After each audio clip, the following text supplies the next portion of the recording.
أما بعد فأعوذ بالله من الشيطان الرجيم بسم الله الرحمن الرحيم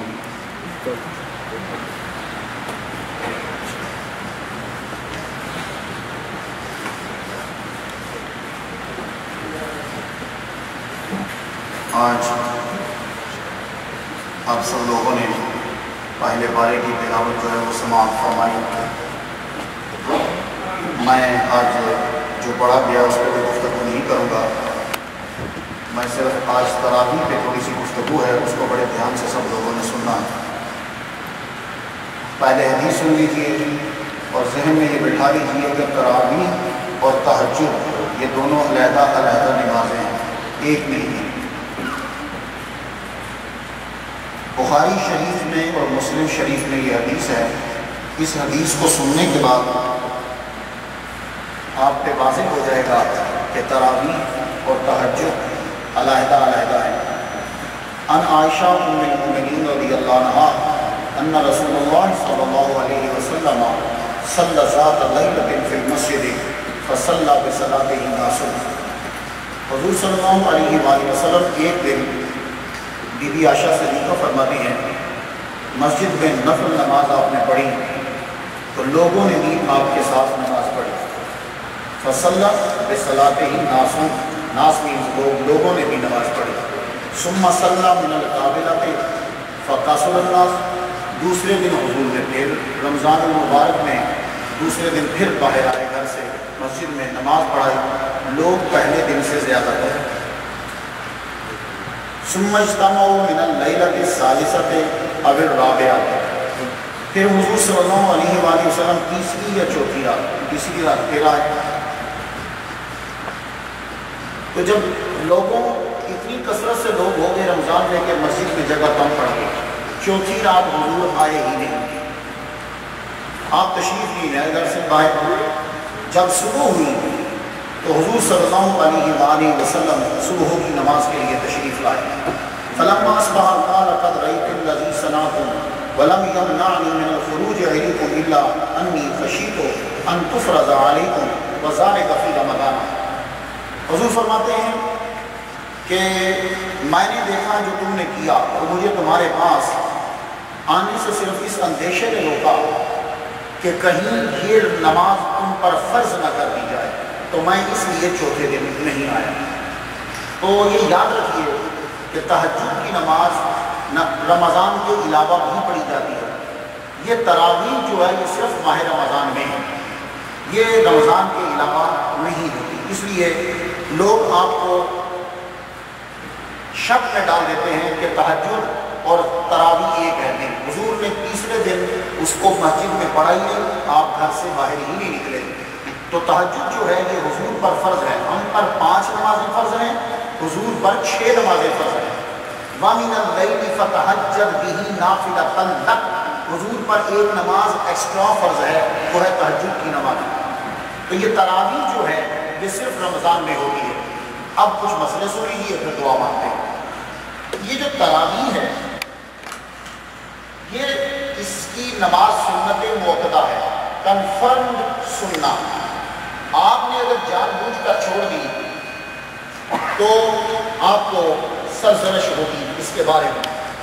اور یہ سنت موقدہ عورتوں پر بھی ہے اور مردوں پر بھی ہے.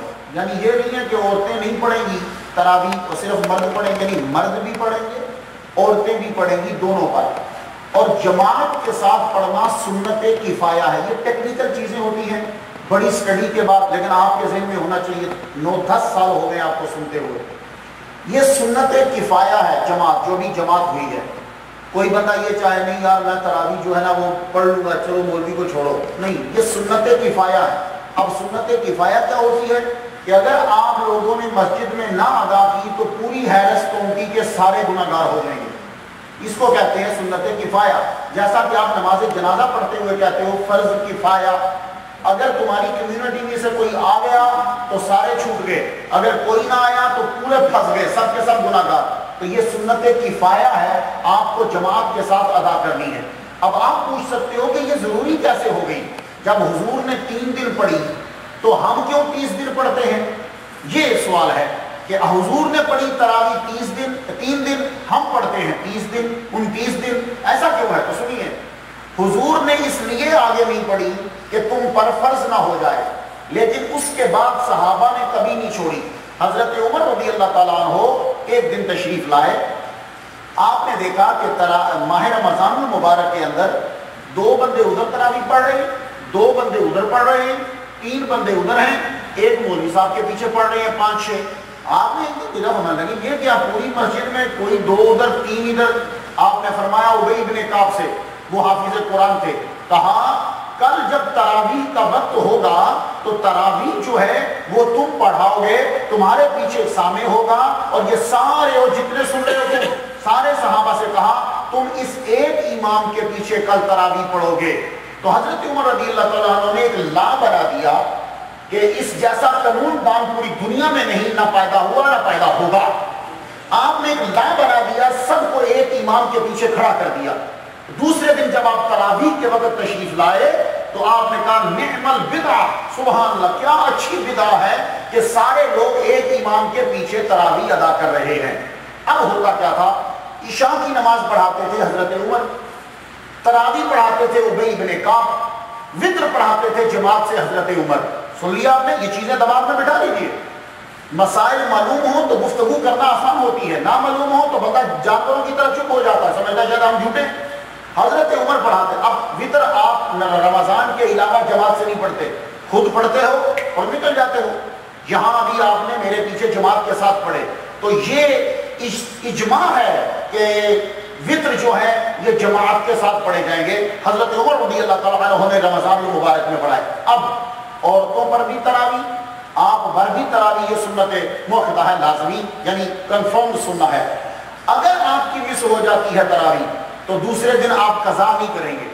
اگر کوئی آدمی کہتا ہے کہ میری تراویح آج قضا ہو گئی ہے، رات کو نہیں پڑھی تھی، مولوی صاحب میں فجر کی نماز کے بعد پڑھ لوں، تو آپ تراویح کی قضا نہیں کر سکتے، یہ یاد رکھیے گا۔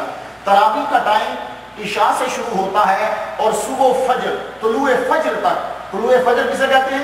جس وقت آپ کا روزہ بند ہو جائے گا اس کو کہتے ہیں طلوع فجر۔ تو روزہ بند ہونے سے پہلے تک آپ تراویح پڑھ سکتے ہیں۔ اب یہ آپ پہ ڈیپینڈ کرتا ہے کہ اکیلے پڑھتے ہو، مسجد میں نہیں آ پائے، جیسے نیو یارک میں کیا ہوتا ہے، نیو یارک میں لوگ ٹیکسی چلاتے ہیں، وہ عشاء کی نماز 10 بجے نہیں پڑھ سکتے کیونکہ وہ مینہٹن میں ارد گرد ٹیکسی چلا رہے ہیں، اب ان کو تراویح پڑھنا ہے۔ تو ان سارے ٹیکسی ڈرائیورز نے کیا کیا ہے، انہوں نے ایک مولوی صاحب چن لیے ہوئے ہیں، مولوی صاحب آپ ہمیں 2 بجے تراویح پڑھاؤ گے۔ تو وہ سارے ٹیکسی ڈرائیور پیسے کما کے دہاڑی لگا کر 2 بجے وہاں پہنچ جاتے ہیں، تو وہ امام صاحب ان کو 2 بجے تراویح 20 کی 20 پڑھا دیتے ہیں۔ لیکن اب یہ نہیں ہو سکتا کہ نیو یارک کے یا ہیوسٹن کے ڈرائیور اکٹھے ہو جائیں، نبی صاحب زور کے بعد نہیں پڑھا سکتے، شام کو مجھے کام ہے، نہیں۔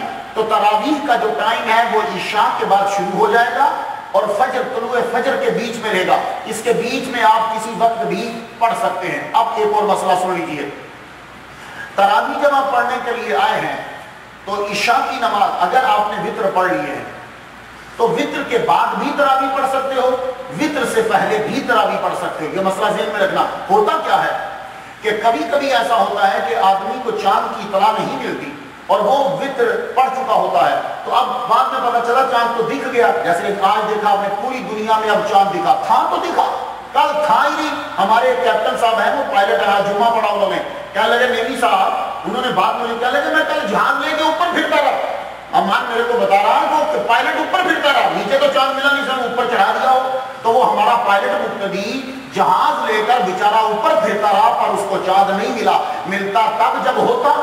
ایک صاحب نے مجھے فون کیا، 2 بندے آپ سے بات کرنا چاہتے ہیں، میں کہا میں جھوٹے سے بات ہی نہیں کرنا چاہتا، پوری دنیا میں جب چاند ہے ہی نہیں تو وہ چاند تھا۔ اب دیکھو لوگ جب جھوٹ بولتے تو کیسے بولتے، بڑے دھیان سے سنا، ہم نے چاند دیکھا، آگے یہ نہیں بتائے گا کہاں دیکھا۔ اصل میں ہوتا کیا ہے، نیٹ کھولو تو چاند سامنے، پکچر نکالو چاند سامنے۔ اب یہ آدمی جھوٹی قسم کیسے اٹھائے گا، یہ چاند دیکھے گا نیٹ پر، اس کے اوپر سارے چاند بنے ہوتے، جس قسم کا مرضی چاند نکال لو۔ اب یہ وہاں سے چاند دیکھنے کے بعد آپ کو کہے گا اللہ کی قسم میں نے چاند دیکھا، تو وہ تو جھوٹ تو نہیں بول رہا، آپ سمجھ رہے ہو اس نے رمضان کا دیکھا، وہ بے ایمان جھوٹ بول رہا ہے، اس نے نیٹ پہ دیکھا ہے۔ اتنی بڑی سازش ہوتی ہے صرف کیا کرنے کے لیے کہ بعد پوری دنیا میں کہیں چاند نظر نہیں آیا، تو اب چاند نکلا، دیکھیں چلی پہ ڈائریکٹ فون، چلی صرف اویلیبل تھا. کل تو چلی ڈائریکٹ فون کیا, ان صاحب سے پوچھا جناب آپ چلی میں رہتے ہیں, اس آئی لینڈ میں 0.5% چانسز تھے, اس کے علاوہ پوری دنیا میں کہیں نہیں تھا. انہوں نے بولا جناب میں نے بھی چاند نہیں دیکھا. تو اس لیے آپ پریشان نہ ہوا کریں, لیکن دوسروں سے لڑنے کی ضرورت نہیں ہے. ہماری مسجد میں یہ ہے نماز پڑھو جو جیسے پڑھ رہا ہے, لڑائی کی لے کر اپنا مسئلہ تو بیان کرنا ہے, کیونکہ آپ کو خراب کر سکتا کوئی آدمی.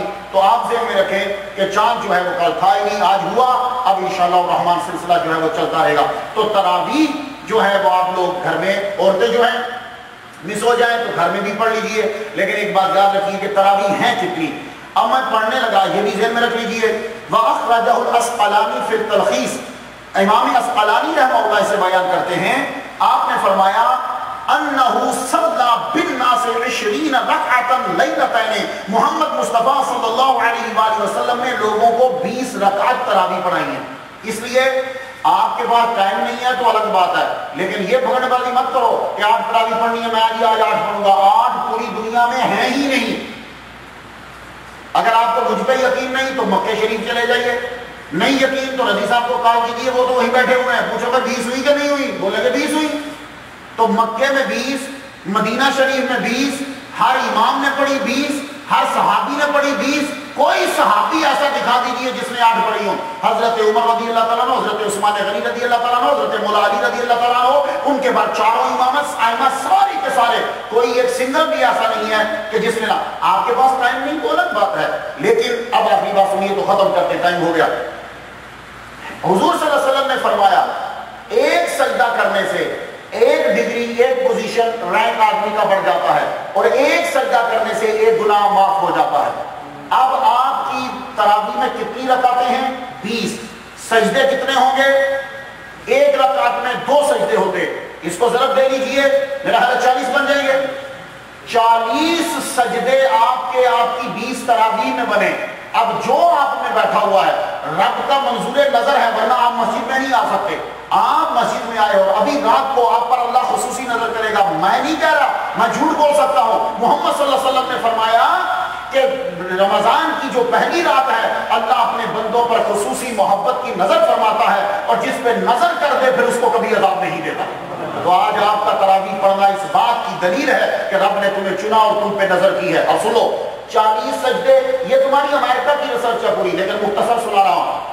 حضور نے فرمایا 1 رینک بڑھے گا اور 1 گناہ اس کا معاف ہوگا.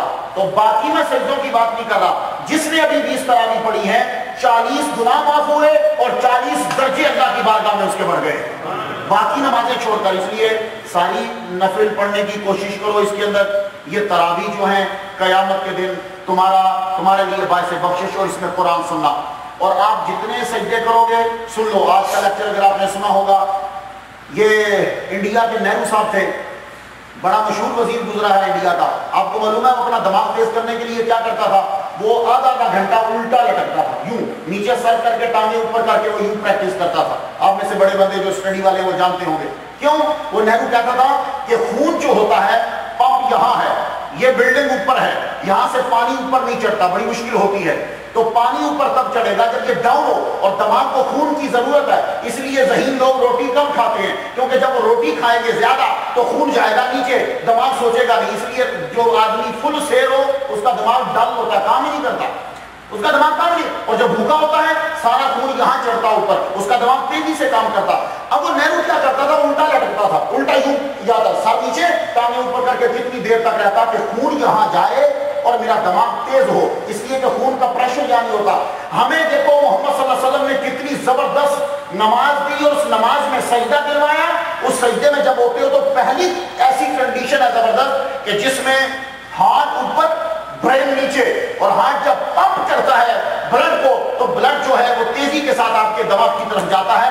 یہی وجہ ہے کہ مستقل نماز پڑھنے والے لوگ, ان کے دماغ اور ان چہرے بالکل خوبصورت رہتے ہیں اور دماغ تیز رہتے ہیں.